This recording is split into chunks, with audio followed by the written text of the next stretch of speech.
नमस्कार सर, मेरा नाम राजू है। आज का टॉपिक है मेरा जो पोर्टफोलियो है 2020 में जब टॉप पे था तब क्या था और आज 5 साल के बाद क्या है। इसके लिए सेंसेक्स का वो सीन देखते हैं जब ये टॉप पे था। टॉप पे सेंसेक्स यहाँ पे लगभग जो सेंसेक्स था 41,945 था। उसके बाद मोगेम्बो ने जो पूरे वर्ल्ड वाइड कांड करवाया, गिरते गिरते गिरते गिरते 29,815 पाया। तो यहाँ पे 41,945 पे 17 जनवरी 2020 में जो मेरा पोर्टफोलियो था वो ये था। 17 जनवरी 2020 ये पोर्टफोलियो था 5989, लगभग 60 लाख। और यहाँ पे इन्वेस्टमेंट मेरा था 38,31,000। जबकि आज अगर देखते हैं, आज टुडे 5 सितंबर 2025 में अगर देखते हैं तो इन्वेस्टमेंट वैल्यू थोड़ा सा बड़ा है, 38 से 47 हो गया। इसमें कुछ स्विच भी है, सारा का सारा फ्रेश इन्वेस्टमेंट ही नहीं है। वो बता पाना थोड़ा मुश्किल है कौन सा स्विच है कौन सा फ्रेश है। 38 से 47, 9 लाख रुपया मूलधन में थोड़ा वृद्धि हुआ है।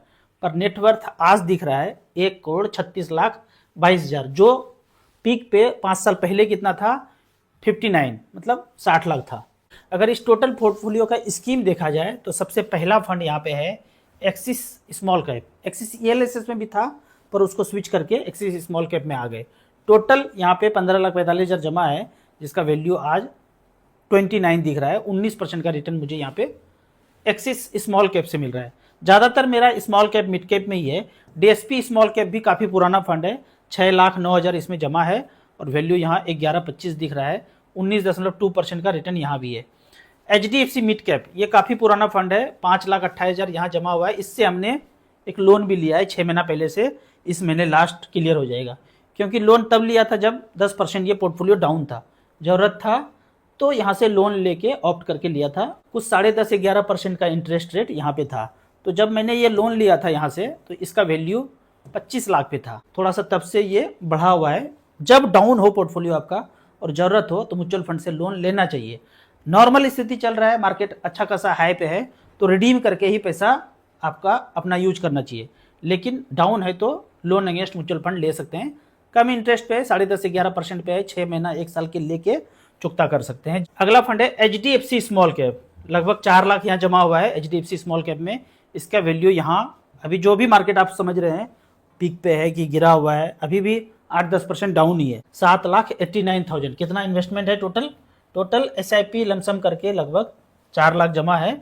इसका वैल्यू आपको 789 दिख रहा है। रिटर्न अगर देखूं इस फंड में 21.5 का है। ये थोड़ा सा ज़्यादा इसलिए दिख रहा है कि ज़्यादा दिन से इन्वेस्टमेंट नहीं है। HDFC मिड कैप पुराना है, ये थोड़ा नया है। ICICI पोटेंशियल स्मॉल कैप ये फंड भी बहुत ज़्यादा पुराना नहीं है, 468 जमा है और इसका वैल्यू 839 दिख रहा है, 18.7। 19.6% का जो रिटर्न है ये है सबसे पुराना fund. Nippon India growth fund 3-3 हज़ार का SIP अभी भी चल रहा है। कुछ बीच बीच में टॉपअप भी किए हैं। पिछले 15 साल से 2010 से लेकर अब तक 882 जमा हुआ है। निपॉन इंडिया ग्रोथ फंड सबसे पहला फंड मेरा SIP यहीं से शुरू किया था। 46,66,000 यहाँ दिख रहा है। 19.6% का रिटर्न का मतलब है यहाँ पे जो चार्जेज है, fund management charge, brokerage charge, adviser charge, वो सब कुछ काट करके ही आपको दिखाया जा रहा है। इसमें से अब कुछ भी चार्ज नहीं कटेगा। अगर मैं आज रिडीम करूं तो ये पैसा 3 दिन के बाद अकाउंट में आ जाएगा। अगला जो फंड है निपॉन स्मॉल कैप है। निपॉन इंडिया स्मॉल कैप में ज़्यादा इन्वेस्टमेंट नहीं है, कुछ पैसा यहाँ से रिडीम भी किए थे गाड़ी खरीदने के लिए। 240 अभी यहाँ जमा है और इसका वैल्यू यहाँ पे 510 दिख रहा है। रिटर्न 26% का। सबसे ज़्यादा जो रिटर्न है निपॉन स्मॉल कैप का ही मुझे यहाँ पे दिख रहा है।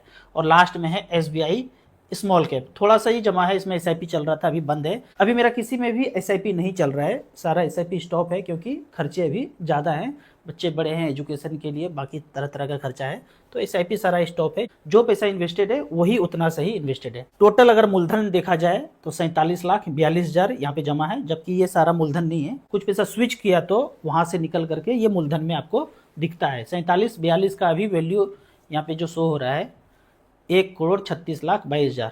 टोटल अगर एनुअल रिटर्न देखा जाए तो 19.6% का यहाँ पे दिख रहा है। जब आप म्यूचुअल फंड का पोर्टफोलियो देखते हैं तो 2 रिटर्न वहाँ पे दिखता है। एक तो एनुअल रिटर्न दिखता है इस तरह से, एवरेज मुझे पिछले 15 साल में 19.6% का रिटर्न मिला।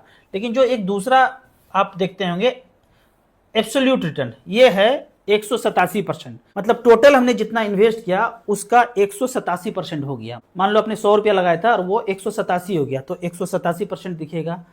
लेकिन ये तो एक साल में हुआ नहीं है, पूरे टाइम में हुआ, लेकिन ये एक साल में तो नहीं हुआ है, पिछले 15 साल का ये एब्सोल्यूट रिटर्न दिखा रहे हैं, जबकि ये आपको 19.6 जो है एनुअल रिटर्न दिखा रहे हैं। जैसे कि ऐसे समझिए कि 10% पे एफडी किया आपने, 1 लाख रुपया रखा, तो एक साल में 10,000 मिलेगा, फिर एक साल में 10,000 मिलेगा, मैं समझाने की दृष्टिकोण से बोल रहा हूँ, फिर अगले साल 10,000 मिलेगा, लेकिन 3 साल में कितना मिल जाएगा टोटल?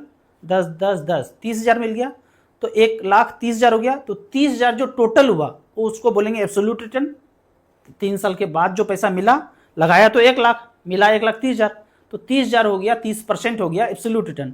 पर एनुअल रिटर्न कितना था? वो तो 10% ही था। तो इस तरह से एनुअल रिटर्न और एब्सोल्यूट रिटर्न का कंफ्यूजन दूर करना है। अब यहाँ पे एसबीआई स्मॉल कैप का रिटर्न 2020 से लेके अब तक वो चेक करते हैं। इसके लिए स्टार एसआईपी में एक नया फीचर्स भी आया है। यहाँ पे जब आप इसको टच करते हैं तो 1 टाइम है, ये एसआईपी है और ये कैलकुलेटर है।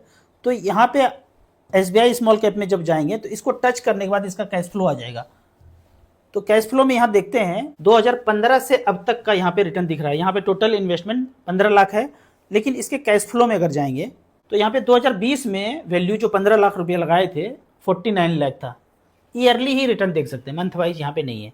जब से शुरू किया 2015, 2016 में क्या हुआ, 2017 में क्या हुआ, 2018 में क्या हुआ, जो 15 लाख रुपये लगाया था 2020 में अगर देखते हैं उस 15 लाख का वैल्यू यहाँ पे दिख रहा है 28,44,000। इस पेज में आपको कैश फ्लो में ईयरली ही रिटर्न दिख रहा है, मंथली डे वाइज नहीं दिखेगा।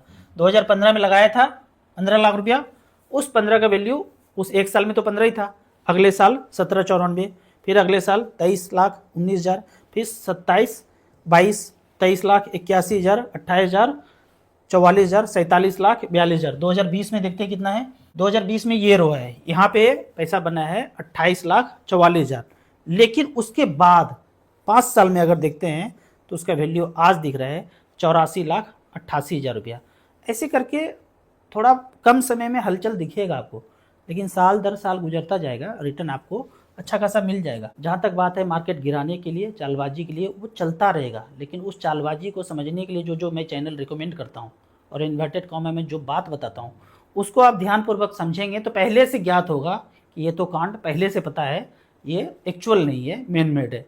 यहाँ पे एक बेहतरीन कमेंट्स है कृष्णा जी का, 60 लाख रुपया अगर डाइवर्सिफाई करके इंडेक्स फंड में इन्वेस्ट करने के बाद क्या कन्फर्म है 30,000 रुपया पहले महीने से एचडब्ल्यूपी कर सकते हैं? मेरा क्वेश्चन है कि आंख बंद कर करके पैसा निकाल सकते हैं पहले मंथ से लाइफ टाइम तक के लिए? इसके लिए देखिए कितना भी बता देंगे तो समझना मुश्किल है, आपको खुद थोड़ा सा घुसना पड़ेगा। जब आपको कॉन्फिडेंस होगा तभी आप पैसा इन्वेस्ट करेंगे। यहाँ पे देखते हैं हमने इंडेक्स, आपने तो इंडेक्स बोला पर मैं यहाँ पे बैलेंस कैटेगरी ही ले रहा हूँ क्योंकि इसका रिकॉर्ड लंबा है, 10 साल, 15 साल, 20 साल, 25 साल का आप इतिहास देख सकते हैं। इंडेक्स फंड का देख नहीं पाएंगे, इसलिए एग्जाम्पल यही लेते हैं। 60 लाख रुपये लगाया और 30,000 रुपये लेना शुरू किया, 3 ही साल सेलेक्ट किया हूँ। और फंड में हमेशा एएम वाइज सबसे ऊपर 77,000 करोड़ है एसबीआई, तो एक ही एसबीआई का ही एग्जाम्पल देता हूँ। 60 लाख लगाया, 3 साल से, पिछले 3 साल से 30,000 रुपये करके एचडब्ल्यूपी ले रहे हैं, सिस्टमेटिक विड्रावल प्लान। एसआईपी का उल्टा है, एसआईपी में सिस्टमेटिक इन्वेस्टमेंट प्लान, इसका उल्टा एचडब्ल्यूपी। जेब से पैसा जा रहा था तो एसआईपी, जेब में पैसा आ रहा है तो एचडब्ल्यूपी। 30,000 रुपये करके 3 साल लिया तो 10,80,000 लिया, 3 साल के बाद बैलेंस 74 बचा है, लगाया 60 थे। अब इसको चेंज करके रिटर्न देखेंगे 13.21% का। अब इस ईयर को चेंज करके 5 साल कर देते हैं, सबमिट कर देते हैं और एएम वाइज सेलेक्ट कर लेते हैं। एएम मतलब रिटर्न नहीं, एएम, जिसका एएम सबसे ऊपर है, तो ये हो गया फिर से एसबीआई। पिछले 5 साल में अगर देखेंगे तो 18 लाख रुपया वापस ले चुके हैं और बैलेंस बचा हुआ है 1 करोड़ 1 लाख। लगाए थे 60, 40 बढ़ भी गया, प्लस 18 लाख वापस भी ले चुके हैं। अब इस यहाँ पे अगर रिटर्न देखेंगे, इतना ज़्यादा एक्सपेक्ट नहीं करना है। मैं तो बैलेंस कैटेगरी से जब एचडब्ल्यूपी लेते हैं 10 से 11 भी मिले ना, नहीं या बहुत दूर तक पार चला जाएगा। 16% का रिटर्न यहाँ पे दिख रहा है। अब यहाँ पे 5 से इसको 10 साल कर देते हैं और एएम वाइज फिर से सेलेक्ट कर लेते हैं। पिछले 10 साल में देखते हैं एसबीआई इक्विटी हाइब्रिड 30,000 करके जो ले रहे थे 36 लाख ले चुके हैं, और वो जो 60 था वो बढ़ के 22 भी हो गया, लगभग डबल भी हो गया है। 12.24% का रिटर्न दिख रहा है। फिर यहाँ पे ऐसे करके होमवर्क कीजिए, खुद से कीजिए, हमारे करने से आपको कॉन्फिडेंस नहीं आने वाला है। इसी तरह यहाँ पे एएम को टच कर लिया और SBI हाइब्रिड इक्विटी में 15 साल में 54 लाख ले चुके और आज वैल्यू है 1,81,00,000। आप कह रहे हैं कि तुरंत कर लूँ, ऐसे करके पहले 5 साल म्यूचुअल फंड में इन्वेस्ट होते रहिए, सब तरह से पक जाएंगे म्यूचुअल फंड से। कोई भागता नहीं है, डूबता नहीं है, हेराता नहीं है, कहीं नहीं जाने वाला है। ऐसा जब कॉन्फिडेंस आ जाएगा, अभी आप 6,000 का ही पर मंथ SIP कर लीजिए 5 साल तक, या 10,000 करके देख लीजिए, या जो 60 लाख है 60 लाख ना झोंक करके 10 लाख झोंकिए, 10 लाख में से 6,000 रुपये लेना शुरू कीजिए। ऐसा चलने दीजिए 2-3 साल, जब पूरी तरह से समझ में आ जाए फिर आप ज़्यादा पैसा यहाँ पे इन्वेस्ट कीजिए। आपको इसी तरह म्यूचुअल फंड के बारे में और कुछ जानना है, इन्वेस्टमेंट के बारे में जानना है, तो इस नंबर पर मुझे व्हाट्सअप कर सकते हैं। एसेट प्लस का ऐप डिस्क्रिप्शन में दिया हुआ है। कुछ नहीं समझ में आता है, मिनिमम पहला 500 से शुरुआत कीजिए SIP से, SBI स्मॉल कैप से, धीरे धीरे जब समझ में आए निपॉन, HDFC, एक्सिस, क्वांट, कहीं भी जा सकते हैं। एसेट प्लस में दूसरा भी ऐप है जो पार्टनर्स के लिए है। पार्टनर यहाँ पे आके बेहतरीन काम कर सकते हैं ऑनलाइन पेपरलेस मोड में, ज़्यादा से ज़्यादा काम यहाँ पे एज ए पार्टनर आप जुड़ के कर सकते हैं। लिंक में जाके इम्पैनल कर सकते हैं। अगर आप ARN पास हैं तो, नहीं पास हैं तो पहले आप MFI NSM पास कर लीजिए, फिर यहाँ पे आके जुड़ सकते हैं। आपको याद दिला दूँ, मैं एक MFI registered mutual fund distributor हूँ। आप इसी तरह से कमेंट सेक्शन में क्वेश्चन पूछते रहिए। वीडियो अच्छा लगता है तो लाइक शेयर कीजिए। Thank you so much.